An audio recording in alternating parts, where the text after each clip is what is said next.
Amabilíssimo Espírito Santo, eu te convido neste momento a estar presente em mais este capítulo, o capítulo 10 do livro de Leonard Ravenhill. Que o Senhor venha com sua mão poderosa tocar no coração de quem ouvir comigo e quem interagir comigo nesta leitura. Que ele seja abençoado com a graça do seu poder, pois Senhor, só o fogo santo pode produzir fogo santo. E é isso exatamente que fala no capítulo 10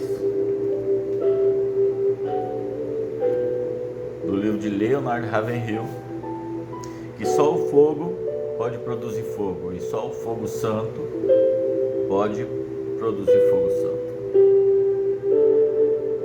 Bendito seja Deus que nos reuniu no amor de Cristo.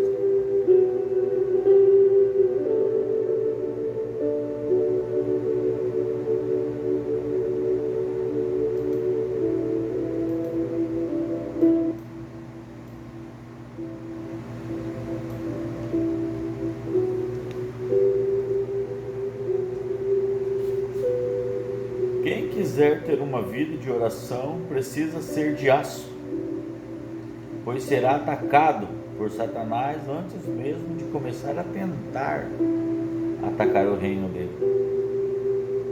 Se ao orar nos limitamos a apresentar uma lista de pedidos diante do Rei do Universo, estamos nos restringindo à menor de todas as facetas dessa prática tão complexa. Mas, com todos os outros aspectos da vida cristã, ela pode estar em desequilíbrio em nossa vida. Não devemos, por exemplo, substituir o trabalho pela oração, assim como essa não pode ser substituída pelo trabalho.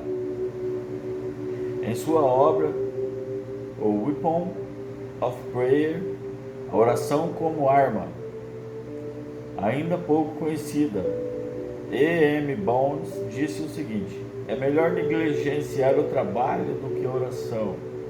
E afirma também: os mais eficientes agentes na disseminação do conhecimento de Deus na terra, na realização da sua obra e resistência às avassaladoras ondas do inferno foram os líderes que oraram. Deus depende desses homens, usa-os e os abençoa. E quem ora fica mais perto do Espírito Santo. E só o Espírito Santo pode produzir o fogo santo que nós precisamos de usar como arma. Não há dúvida de que se o avivamento tarda é porque a oração está sendo negligenciada. Nada atemoriza mais Satanás e o inferno do que um crente que ora. Os missionários que conheciam Henry Martyn invejavam sua espiritualidade. Um deles disse o seguinte a respeito de Martyn: se eu pudesse ter a mesma perfeição que ele, sua profunda espiritualidade, sua diligência, sua superioridade em relação ao mundo, seu amor pelas almas perdidas, sua preocupação em aproveitar todas as chances que lhe surgissem de ser uma bênção para alguém, seu conhecimento de Cristo e das coisas do céu, é esse o segredo grandioso e impactante que causou na Índia. E o próprio Martyn disse o seguinte: os valores da sabedoria me parecem cada vez mais agradáveis e lógicos, enquanto o mundo se torna mais e mais insípido e desprezível. E ainda, o que mais lamento é minha falta de poder e de fervor na oração, em secreto, principalmente quando intercedo pelos incrédulos. Meu favor espiritual não aumenta na mesma proporção em que cresce meu conhecimento. Será que alguém aí pode atirar em Henry Martyn a primeira pedra? Entendi. Não é verdade que todos nós podemos dizer que nos falta ardor na intercessão? Pela sua própria natureza, o fogo só é produzido por fogo. Se houver perto dele uma substância combustível, o fogo se propagará, o mesmo elemento fogo. Vede como uma fagulha põe em brasas tão grande selva. Uma chama de fogo nunca poderá produzir gelo. Assim também o diabo nunca produzirá homens santos. Pastores que não oram nunca poderão reproduzir guerreiros da intercessão. E, no entanto, uma fagulha que escape de uma bigorna pode incendiar toda uma cidade. Com uma vela só podem ser acesas 10.000. A partir da vida de oração de David Brainerd, levou iluminarem-se outros brilhantes astros do firmamento do evangelismo, como William Carey e Payson e outros. William Carey levou a história de Brainerd e como que um dínamo começou a girar no coração desse jovem ganhador de almas, levando-o por fim à Índia. E foi a chama da mesma alma que Deus acendeu a vela do coração de Edward Payson através da leitura do Diário do Missionário entre os Índios, que na ocasião seria dores fortíssimas, se vestia de roupas de couro. Payson, então, com 20 anos, recebeu inspiração para dedicar-se à oração e o fez de tal forma que quase eclipsou o testemunho do próprio Brainerd. E para citar mais uma alma irmã da de Brainerd, outro destaque na oração, que faleceu com uma avançada idade de 29 anos, mencionaremos Robert Murray McCheyne. Esse gigante da oração sentiu-se atraído para a maior de todas as tarefas a que a alma humana pode se dedicar, quando leu a respeito de Brainerd. E outro grande homem de Deus que se inspirou na vida de Brainerd foi Jonathan Edwards. Ele testemunhou o avanço da tuberculose a consumir o organismo de Brainerd, enquanto Jerusa, a filha dele e noiva de Brainerd, chorava.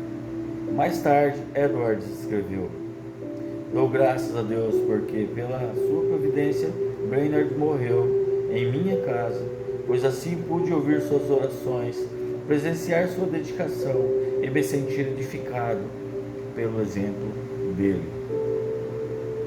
Na mesma época em que David Brainerd estava morrendo, John Wesley se encontra no ápice de sua carreira espiritual. Ouçamos o que ele disse numa convenção de sua igreja na Inglaterra. Lembremos que já mencionou uma criação do Dr. Sangster numa outra convenção da Igreja Metodista. Disse Wesley: o que podemos fazer para reavivar a obra do Senhor dos locais onde ele está em declínio?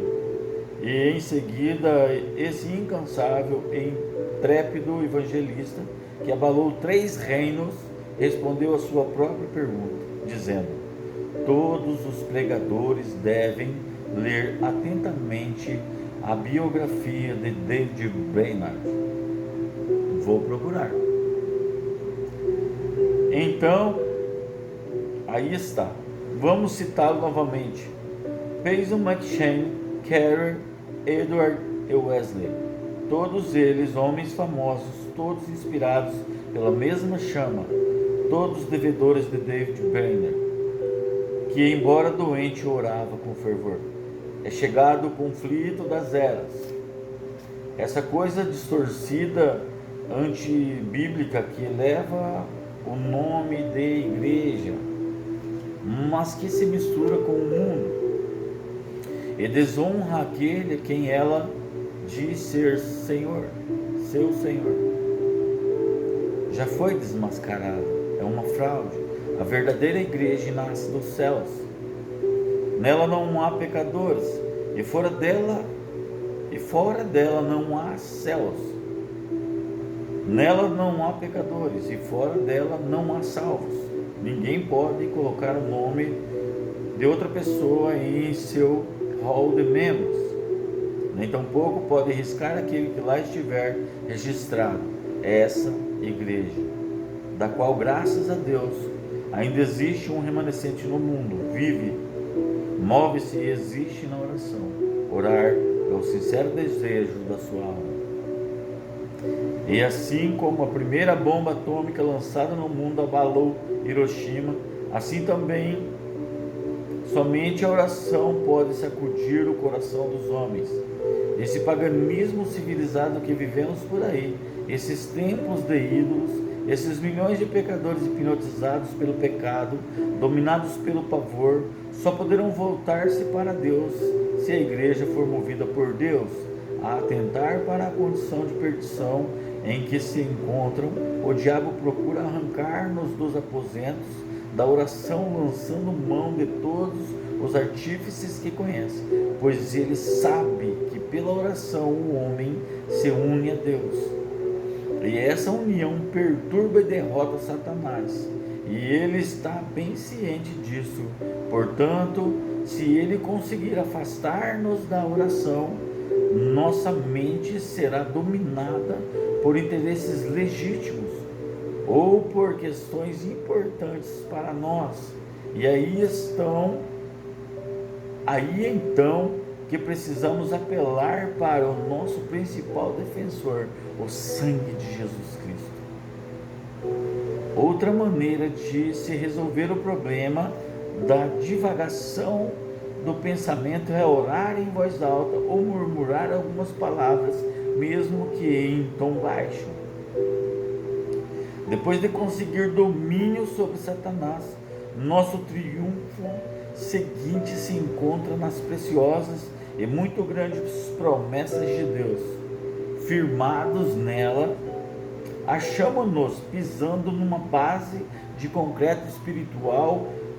Por elas temos acesso ao céu, por elas Deus se compromete a abençoar-nos e mostra-se desejoso de ouvir nossas petições, com a qual o honramos por nossa fé.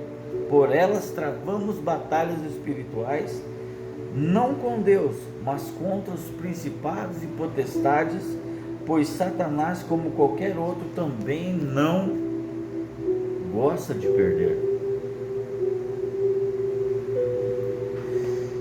E o tesouro dele são vidas humanas. Todo aquele que se encontra fora do poder regenerador do Espírito Santo, incrédulos, condenados, desobedientes, embriagados, doentes, religiosos, jovens ou velhos, estão debaixo do domínio dele, embora o grau de domínio que ele exerce varie bastante de um para o outro. E o principal alvo de seus dardos inflamados são os salvos, aliás, nos diversos níveis da escala espiritual, mas com o escudo da fé poderemos apagá-los e, graças a Deus, sair desse embate incólumes. A oração não é nossa arma de defesa, é o escudo da fé que utilizamos para isso. A oração é nossa arma secreta. Parece que ela é secreta mesmo para muitos filhos de Deus.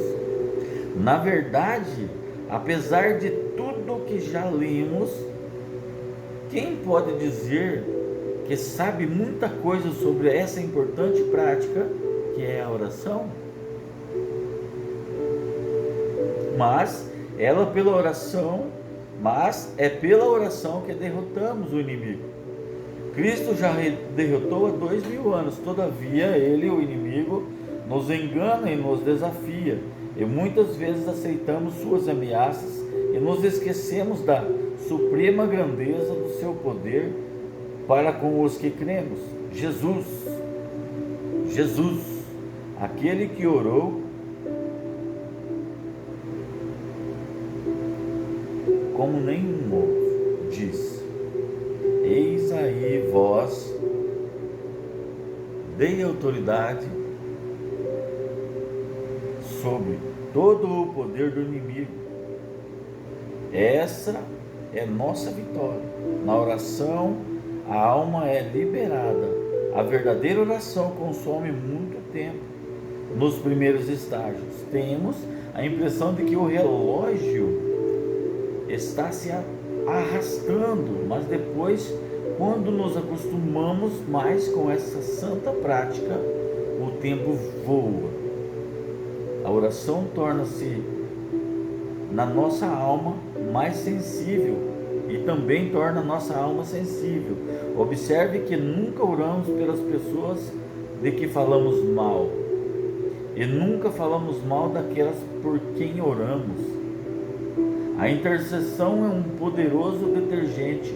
Estou bem ciente de que o grande purificador da alma é o sangue de Cristo, mas é quando estamos em oração que, se tivermos algum pecado, ele opera uma purificação eficaz por meio do Espírito. O inimigo não se importa se aumentarmos nosso conhecimento da palavra de Deus, desde que não nos dedicamos à oração, o que nos impulsiona a pôr em prática as instruções que recebemos pela leitura da palavra. De que vale um conhecimento profundo no nosso coração se não tem profundidade espiritual? De que adianta termos uma boa posição perante os homens e não a termos diante de Deus? De que vale a higiene do corpo se nossa mente e o espírito estão sujos? De que adianta possuirmos uma fachada de religiosidade se nosso coração é carnal, completamente carnal? Por que nos orgulhamos da força física, por exemplo, se espiritualmente somos fracos? De que vale a riqueza do mundo se vivermos em pobreza espiritual? Que prazer pode ter na popularidade social aquele que é desconhecido no inferno? Pois a oração conserta todos esses ajustes espirituais. Aquele que não deseja ser envolvido por este falso conceito de espiritualidade de nossos dias precisa fortalecer-se mediante essa comunhão mais íntima com Deus e adotar uma mentalidade mais calma e mais de acordo com os padrões celestiais. Quem deseja possuir a riqueza espiritual e quer ser ouvido por Deus, certamente experimentará muita solidão e comerá o pão da amargura. Ele pode receber ou não muita oposição social e familiar. Mas uma coisa é certa: terá muito conflito interior, buscará o conhecimento que pode gerar mal entendidos, e é possível que até os melhores amigos se afastem. Quando duas pessoas se amam, gostam de ficar a sós uma com a outra, e em solidão é que se alegram nos momentos de maior enlevo espiritual. É como bem expressou um poeta: ouvi um chamado, vem, segue-me. E foi só. Aí as alegrias terrenas perderam seu fascínio, e minha alma o seguiu. Levantei-me e segui-o, e foi só. Se queres também segui-lo, se ouvires o chamado. Findando o capítulo 10, uma mensagem de Leonard Ravenhill. Essa é dele. Um homem sóbrio, cheio do Espírito Santo. Será que um marinheiro fica parado se ouvir? Será que um marinheiro ficaria parado se ouvisse o clamor de um náufrago? Será que um médico permaneceria sentado comodadamente, deixando seus pacientes morrerem?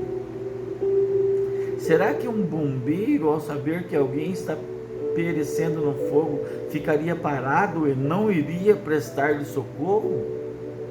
E você, conseguiria ficar à vontade em Sião, vendo o mundo ao seu redor ser condenado? Leonard Ravenhill.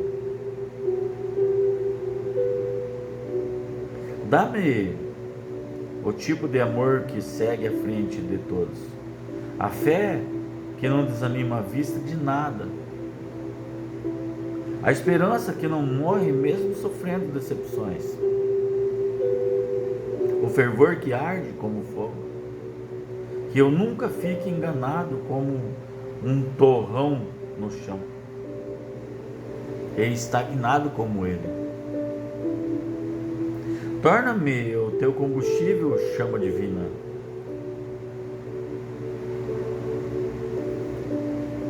Eu entendi que um ministério é como um carro. E nesse carro, se o motor é o Espírito Santo, a combustão é o fogo do Espírito Santo. Onde tanto o motorista deste ministério, deste carro, conduzirá ele às longas distâncias, mas o povo estará dentro do carro. E o motor leva esse carro, este ministério, onde ele quer. O Espírito Santo e o seu combustível, o fogo, leva tanto o motorista quanto os passageiros. Porém, quando este carro é dirigido pelo motorista e a combustão e o combustível desse carro são as pessoas vão empurrar esse carro por todo lado que o motorista usar o volante para dispersar.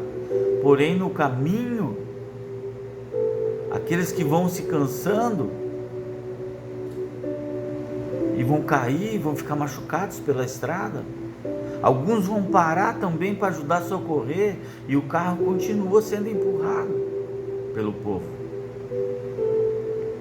Mas o carro está andando, porque o motor está por lá de fora.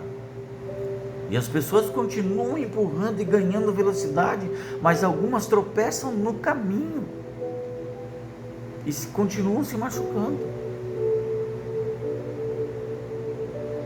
E as outras, ainda que tem bastante fôlego, conseguem socorrer aquele que caiu, se machucou, volta a correr atrás até alcançar aquele carro que está sendo dirigido pelo motorista. Mas vai chegar um momento em que todo aquele combustível chamado massa humana pode se cansar. E cada vez mais esse carro, esse ministério vai ficar sem a força motora para empurrá-lo. Mas quando esse motorista entende que o motor dele é o Espírito Santo, o motor desse carro é o nosso ajudador e consolador, o Espírito Santo, e a combustão é o fogo do trono, o fogo dele que faz os seus ministros labaredas de fogo, e esse carro está cheio, todo o povo está dentro desse carro protegido. Esse carro vai para todo lugar, o motorista também está na direção, dirigindo com diligência, com sabedoria, cuidado e entendimento. Esse mesmo carro vai para todos os lugares, inclusive para onde Jesus está, para a salvação das almas, todas. E ninguém cai, ninguém fica para fora, porque o nosso ajudador e consolador, o Espírito Santo da verdade, que procede da parte de Deus, em nome de Jesus, ele cumpre. Jesus falou: eu vou, mas vou enviar o ajudador, o consolador da parte do Pai. Esse procede da verdade do Pai. Chegaremos e herdaremos a coroa da glória, a coroa da vida. Amém?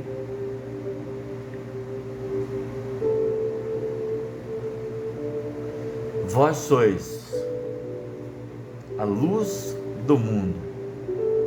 Então brilhe, brilhe, brilhe.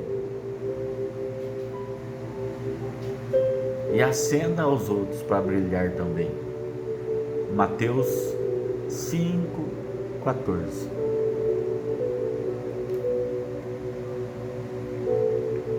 Que sejamos nós a chama que arde com o fogo santo.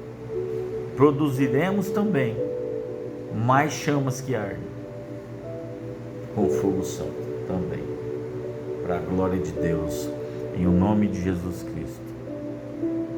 Shalom. Que a paz que excede todo o entendimento esteja no lar de quem permanecer até o fim, inclusive nesse vídeo, assistindo e ganhando entendimento. É a sabedoria no Espírito Santo. Ok?